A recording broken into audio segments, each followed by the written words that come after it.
Well, it's a pleasure to be here today, and thank you all very much for coming. So the historical connections between Ireland and Palestine are stark, and I think I'll start off by saying that we're living in a monumental time.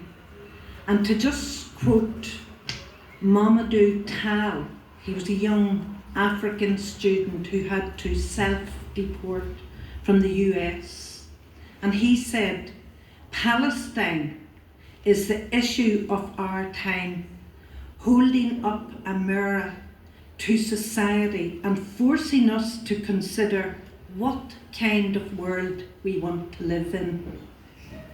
So right now, as we speak, the US-led Western imperialism is blatantly displaying its ugly and barbaric face. And I don't think anybody could disagree with that.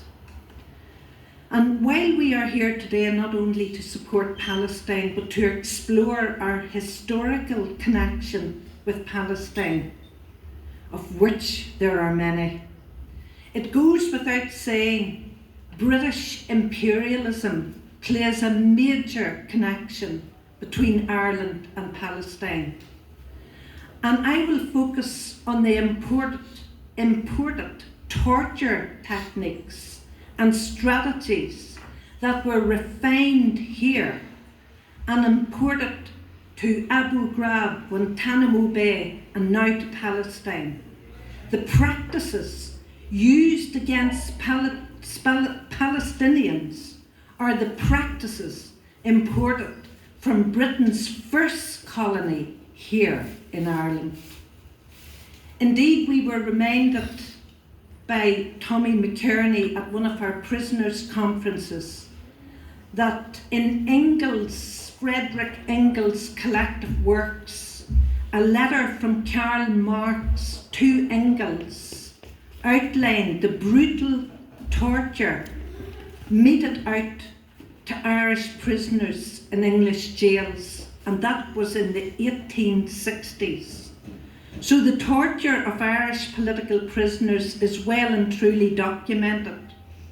It's important to note that Palestinians has offered their solidarity to us throughout the years. Therefore, it is incumbent upon us to reach out to them at this dreadful time of history.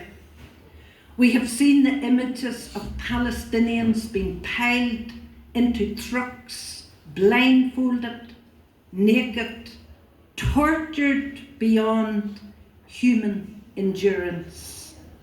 We know that the issue of prisoners goes to the heart of their communities. Don't forget that each one of them have a family.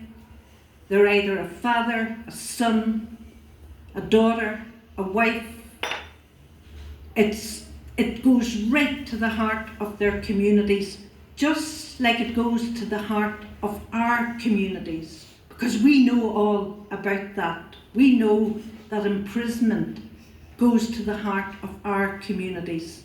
And the sacrifice of the hunger strikers in 1980 and 81 against the same criminalisation strategy employed by the Israelis against Palestinians right now will never be forgotten.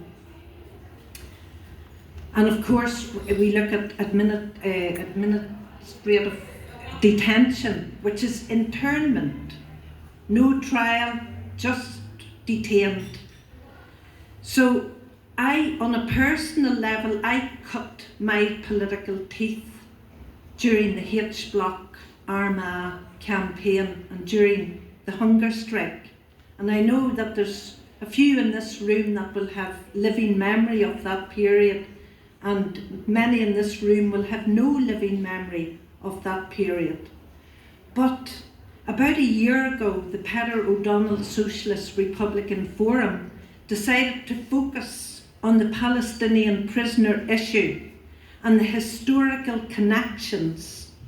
And we convened a number of conferences. We have convened 5 so far.